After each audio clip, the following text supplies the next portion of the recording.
नमस्कार दोस्तों, सरजी क्लासेस में आपका स्वागत है। तो इस वीडियो में हम लोग एफ कैट के प्रीवियस ईयर में जो जनरल अवेयरनेस के जो क्वेश्चन पूछे गए थे तो वो हम लोग करेंगे। और इसके पहले भी मैंने आपका एक सेट कराया हुआ था, तो उसको भी आप लोग देख सकते हैं। तो इसका जो है आपको डिस्क्रिप्शन बॉक्स में लिंक मिल जाएगा। और आपका जैसे एग्जाम शेड्यूल जो आपका है अक्टूबर में आपका दिया गया है, तो आप लोगों के पास अब काफ़ी कम समय रह गया। तो आप लोग अपना प्रैक्टिस करते रहिए, हम भी यहाँ पे कोशिश करेंगे कि आपको जो है इसके प्रीवियस ईयर क्वेश्चन सेट आपको करा देंगे। तो चलिए स्टार्ट करते हैं हम लोग। तो पहला क्वेश्चन देखिए कि what are open market operations. तो ओपन मार्केट ऑपरेशंस क्या है? तो देखिए जो ओपन मार्केट ऑपरेशंस है, तो ये एक इन्फ्लेशन कंट्रोल करने का ये एक टूल होता है। तो इन्फ्लेशन का मतलब होता है कि जैसे मान लीजिए इकोनॉमी के अंदर में बहुत ज़्यादा फ्लूइडिटी हो जाती है मनी की, यानी कि मनी का सप्लाई जो है तो वो बहुत ज़्यादा हो जाती है। तो उस केस में क्या होता है कि जो गुड्स के जो प्राइसेस होते हैं तो वो इंक्रीज करने लगते हैं। और तो इस समय क्या होता है यहाँ पे कि जो बहुत सारे जो पुअर पीपल होते हैं तो वो सफ़र करते हैं। तो मार्केट से पैसे को खींचने के लिए, यानी कि वापस जो है सेंट्रल बैंक चाहता है यहाँ पे, यानी कि जो आरबीआई है वो चाहता है कि मार्केट से जो पैसा है तो वो वापस आ जाए। तो इसके लिए बहुत सारे वो टूल्स का यूज़ करते हैं। तो उसी में से जो है ओपन मार्केट ऑपरेशन ये एक टेक्निक है। तो इसमें क्या करती है कि जो आरबीआई है तो वो अपना यहाँ पे क्या करेगी, गवर्नमेंट सिक्योरिटीज़ को मार्केट में उतारेगी और कमर्शियल बैंक्स को वो देती है। तो इससे कमर्शियल बैंक्स होंगे तो वो क्या करेंगे, अपना पैसा जो होता है गवर्नमेंट सिक्योरिटी में खर्च करेंगे। तो इसके चलते जो भी पैसा रहेगा बैंकों के पास तो वो जो है अब आरबीआई के पास चला जाएगा, लोगों के पास देने के लिए नहीं रहेगा। तो इस तरह से इन्फ्लेशन कंट्रोल किया जाता है। तो यहाँ पे सिंपली आपका ओपन मार्केट ऑपरेशन में होता क्या है यहाँ पे कि selling and purchasing of government securities. तो ये आपका इसका राइट आंसर ऑप्शन सी हो जाएगा, selling of gift as security by the government. फिर नेक्स्ट क्वेश्चन देखिए कि which of the following is a project to develop the water sheds in India. तो वाटर शेड टू डेवलप करने के लिए इनमें से कौन सा एक प्रोजेक्ट है? तो इसका देखिए राइट आंसर ऑप्शन डी आपका हो जाएगा, दैट इज द NWDPRA। इसका फुल फॉर्म होता है national watershed development programme for rainfed areas. तो रेनफेड एरियाज के लिए जो है ये प्रोजेक्ट डेवलप किया गया था, यानी कि प्रोजेक्ट है लॉन्च किए गए थे वाटर शेड डेवलपमेंट करने के लिए।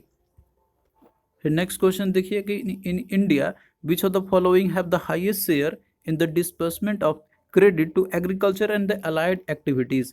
तो देखिए एग्रीकल्चर और जो भी उससे रिलेटेड जो अलाइड एक्टिविटीज़ होते हैं तो उनको क्रेडिट देने के लिए, यानी कि पैसे देने के लिए जो है किसका शेयर सबसे ज़्यादा है, हाईएस्ट है इनमें से, ऑप्शन में से जो आपका दिया हुआ है। तो इसमें देखिए आपका दिया हुआ है commercial bank, cooperative bank, regional rural bank और माइक्रो फाइनेंस इंस्टीट्यूशंस। तो इसमें देखिए इसका राइट आंसर ऑप्शन ए आपका हो जाएगा कमर्शियल बैंक। तो कमर्शियल बैंक का जो है इंडिया में इनका ज़्यादा शेयर है, यानी कि अगर वो जो क्रेडिट देते हैं एग्रीकल्चर के लिए या फिर जो उससे रिलेटेड जो भी अलाइड एक्टिविटीज़ होते हैं, तो जो डिस्बर्समेंट करनी होती है क्रेडिट का, तो कमर्शियल बैंक से सबसे ज़्यादा आती है। और इनका जो कंट्रीब्यूशन है तो वो अराउंड जो है आपका 60% के आसपास है कमर्शियल बैंक का।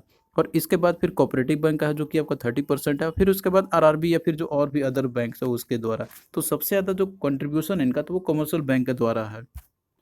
और इसके साथ साथ देखिए नबार्ड भी है, यानी कि national bank for agriculture and rural development. तो इनका भी जैसे कि क्रेडिट होता है कि एग्रीकल्चर एक्टिविटीज़ के लिए भी पैसे देना, मतलब इनका भी काम होता है। तो इसके लिए स्पेशल पर्पस ही बनाया गया था इनको भी। तो ये भी आप लोग याद रखना, यानी कि जो नबार्ड है तो इनका मेन फंक्शन होता है कि जैसे जो फार्मर्स होते हैं, जितने भी एग्रीकल्चर डेवलपमेंट एक्टिविटीज़ होता है तो उनसे रिलेटेड मनी जो देते हैं तो वो नबार्ड के द्वारा दी जाती है फार्मर्स को। और इसके साथ साथ में जो है जितने भी एग्रीकल्चर से या फिर जो कोई भी इकोनॉमिक एक्टिविटीज़ होते हैं और खासकर रूरल एरियाज़ में, जितने भी रूरल एरियाज़ हैं इंडिया के, तो उसके लिए जो क्रेडिट देने का काम होता है तो वो जो है नाबार्ड करती है। तो ये भी आप लोग याद रखना।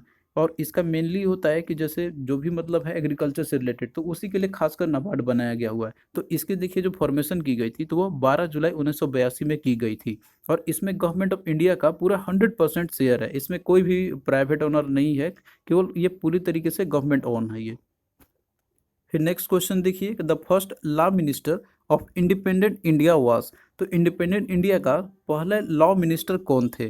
तो इसका देखिए राइट आंसर आपका हो जाएगा B.R. अम्बेडकर, आपका हो जाएगा ऑप्शन बी आपका हो जाएगा यहाँ पे। अब देखिए इनसे रिलेटेड आपके क्वेश्चन पूछे जाते हैं कि कौन, मतलब जो पहला जो कैबिनेट हुआ थे बने थे कैबिनेट, तो उसमें कौन कौन से मिनिस्टर थे जो हाईएस्ट रैंक पे थे। इनसे क्वेश्चन आपके बार बार पूछे जाते हैं आपसे।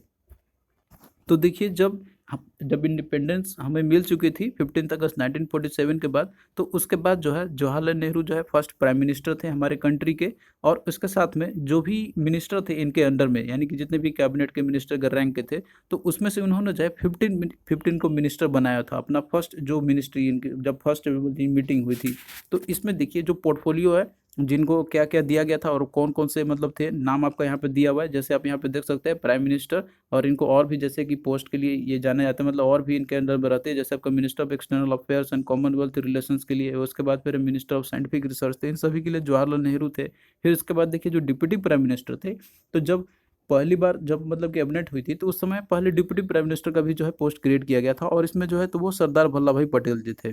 और इसके साथ साथ में मिनिस्ट्री ऑफ होम अफेयर्स और स्टेट्स के लिए तो वो भी थे सरदार वल्लभ भाई पटेल, और साथ में सिराज गोपालाचारी भी थे, और एक कैलाश नाथ काटजू भी थे।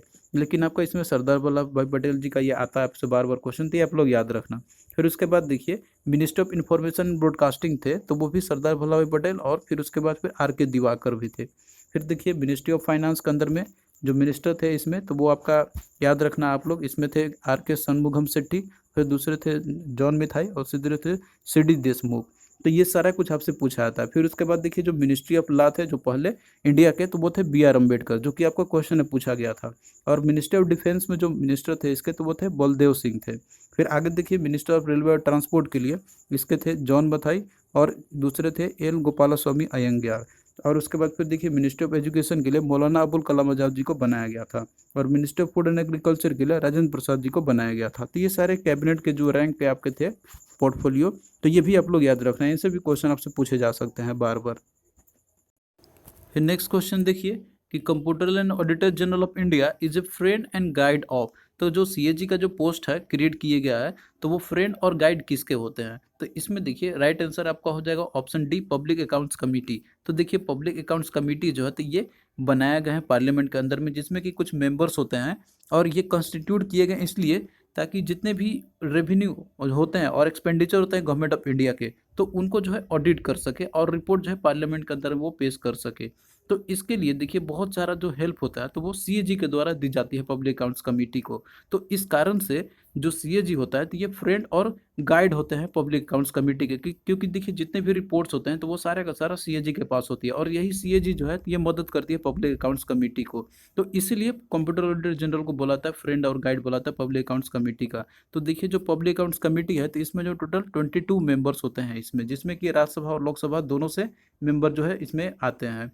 और इसमें मेंबर जो रहते हैं तो आपके 15 लोकसभा से और 7 होते हैं राज्यसभा से। तो ये सारा चीज़ भी आपको याद रखना है।